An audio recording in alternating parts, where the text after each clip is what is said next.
For my birthday, my family took me to a cheap restaurant and gave me a card that read, "Maybe next year you'll do something worth a real gift."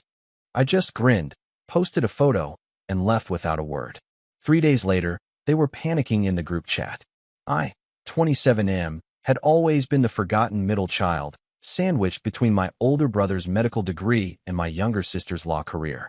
My family made it clear through years of subtle neglect and not-so-subtle comparisons that I was the disappointment, the black sheep, the one who chose to work in tech instead of pursuing something they considered prestigious. My birthday this year fell on a Saturday, and like every year before, I hoped things might be different. Maybe this time they'd remember what I actually liked, or at least pretend to care about the software company I'd been building from scratch for the past 3 years. They picked me up at noon and drove to a chain restaurant near the strip mall. Not even a decent chain. One of those places where the food comes pre-packaged and reheated. My brother complained about having to leave his golf game early while my sister scrolled through her phone the entire drive. Mom made small talk about the weather, and Dad focused on the road like we were strangers he was giving a ride to. We sat in a sticky booth under fluorescent lighting. The server took our orders while my family barely acknowledged my presence. My brother talked about his latest surgery, my sister about her recent case win, and my parents beamed with pride. When the conversation briefly turned to me, Dad asked if I was still playing around with computers. I told him about the major client we'd just landed, how our software was being implemented in hospitals across 3 states, how we tripled our revenue. He nodded absently and changed the subject back to my brother's upcoming conference presentation. The food arrived lukewarm. We ate in relative silence until Mom pulled out a birthday card from her purse. It was generic, the kind you grab from the drugstore checkout line. She slid it across the table with a smile that didn't reach her eyes. I opened it, expecting the usual, "Hope your day is special" message. Instead, handwritten in my mother's neat cursive were the words, "Maybe next year you'll do something worth a real gift." The table went quiet. My siblings looked uncomfortable, but said nothing. Dad cleared his throat and flagged the server for the check. Mom watched my face carefully, probably expecting some kind of reaction. I felt something shift inside me. Not anger, something colder. More calculating. I looked around the table at these people who shared my DNA, but had never really known me. Who had spent 27 years making me feel invisible. I smiled. Not a fake smile or a hurt smile, but a genuine one that seemed to catch them off guard. I thanked them for the lovely dinner and the thoughtful card, pulled out my phone, and took a photo of the card lying open on the table. The restaurant's cheap lighting and sticky surfaces were perfectly visible in the background. I posted it immediately to my Instagram story with the caption, "Birthday wisdom from the family, heart with ribbon, grateful, blessed family time." Then I shared it to Facebook, LinkedIn, and Twitter. My phone started buzzing almost immediately, but I silenced it and put it away. I excused myself to use the restroom, but instead walked straight out of the restaurant. The parking lot was half empty, and I called an Uber. By the time I got home, my phone had exploded.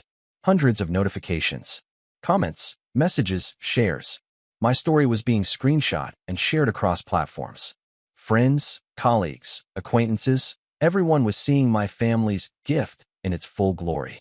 The responses ranged from shocked to supportive to outright angry on my behalf.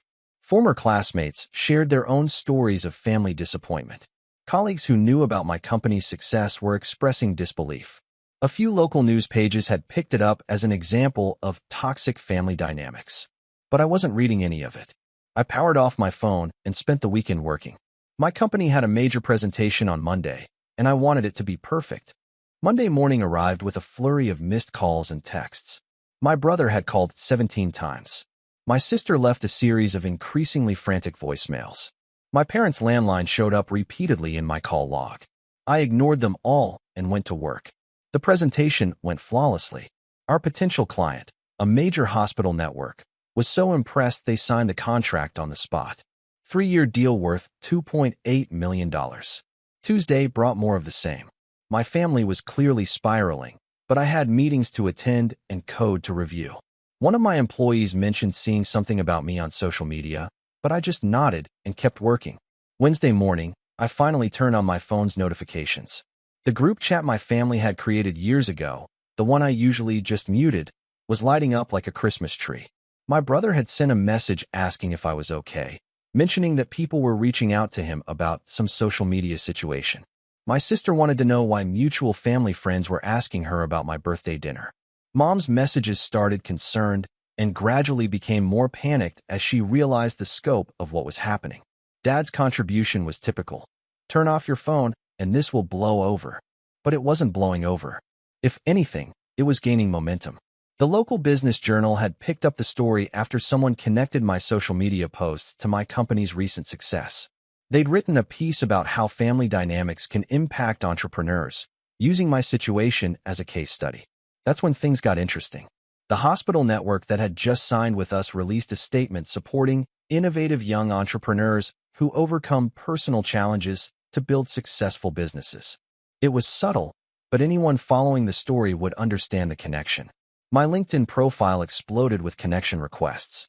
Other tech companies reached out about potential partnerships. 3 different podcasts wanted interviews about building success despite family obstacles. Thursday morning, my mother called my office directly. My assistant asked if I wanted to take it. I told her to let it go to voicemail. In the voicemail, Mom's voice was strained. She said people from her book club were asking questions. Dad's coworkers had seen the story. My brother's hospital colleagues were making comments. My sister mentioned that partners at her law firm were bringing it up. They wanted to meet, to talk things through, to clear up any misunderstandings.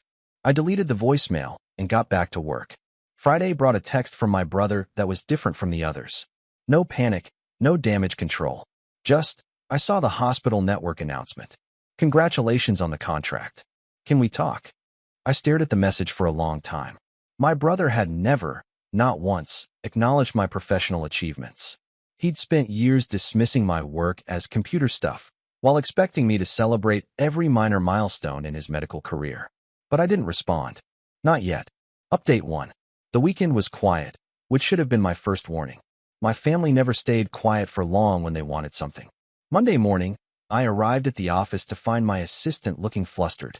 She told me my parents were in the lobby, asking to see me. They'd been there for 20 minutes. I considered having security escort them out, but curiosity got the better of me. I told her to give me 5 minutes, then send them up. They looked older somehow. Dad's usual confident posture was gone, and Mom kept fidgeting with her purse strap. When they sat across from my desk, the power dynamic was completely reversed from every previous interaction we'd had. Dad started talking about how things got out of hand, and how they never intended to hurt my feelings. Mom nodded along, adding that the card was meant to be motivational. I let them talk. They explained how the social media attention was affecting their daily lives. Mom's book club friends were asking pointed questions about their parenting. Dad's golf buddies were making jokes about his successful son they'd never heard him mention. My sister's law firm had seen the story trending on business networks. My brother's department head had asked if he was related to that tech entrepreneur and seemed surprised when he said yes. They wanted me to post something clarifying the situation. Maybe explain that it was a misunderstanding. Show that we were a loving family working through a minor disagreement. I listened to their entire pitch without saying a word.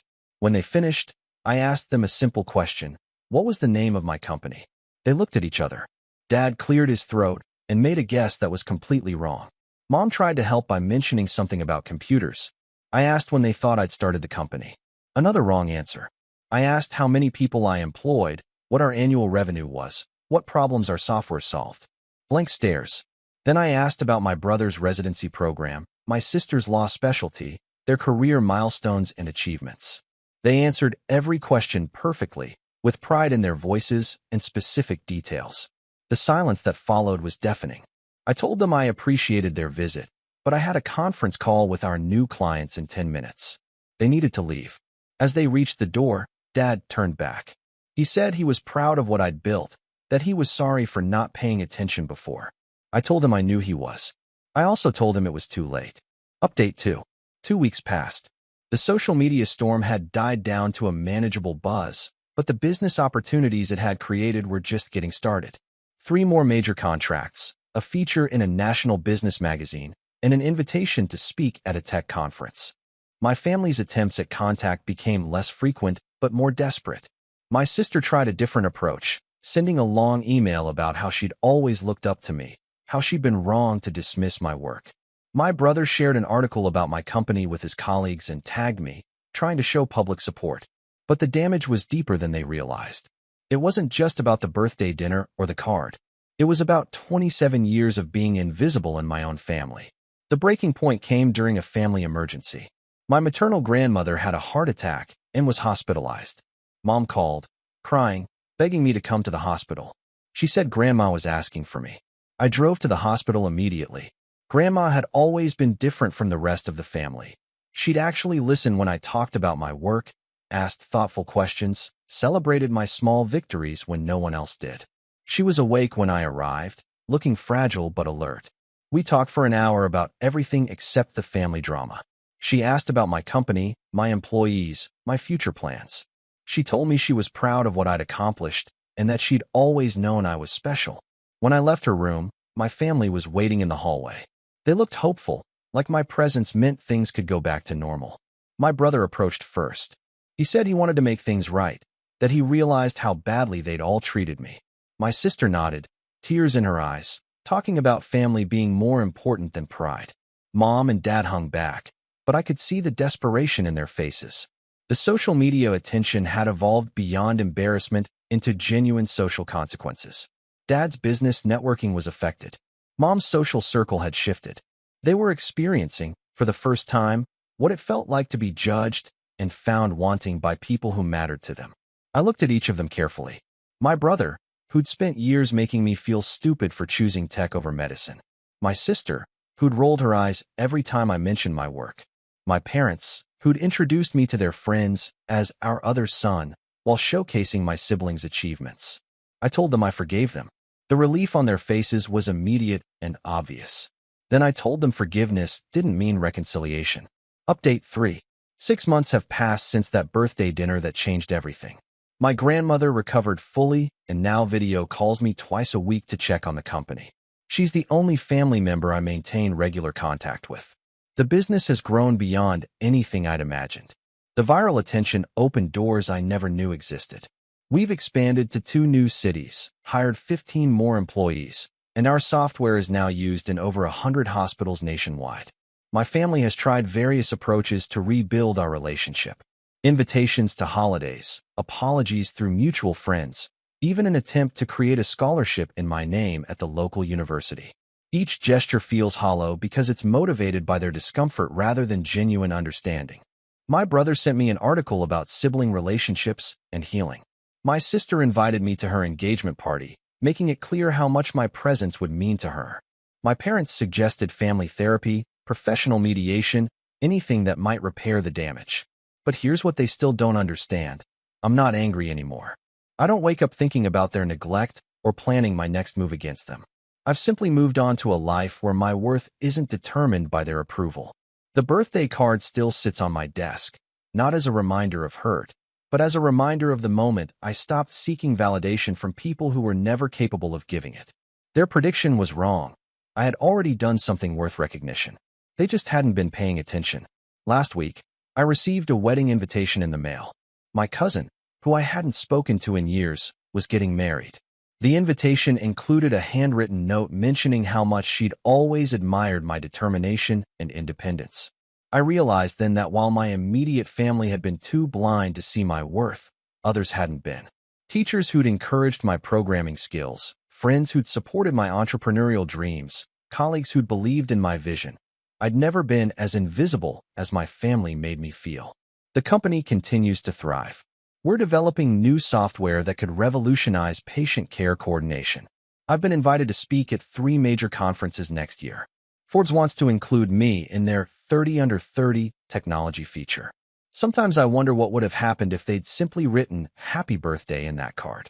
If they'd chosen a nicer restaurant, asked about my work, shown even minimal interest in my life. Would I have continued accepting their crumbs of attention? Would I have kept shrinking myself to fit their limited expectations? I'm grateful now that they didn't.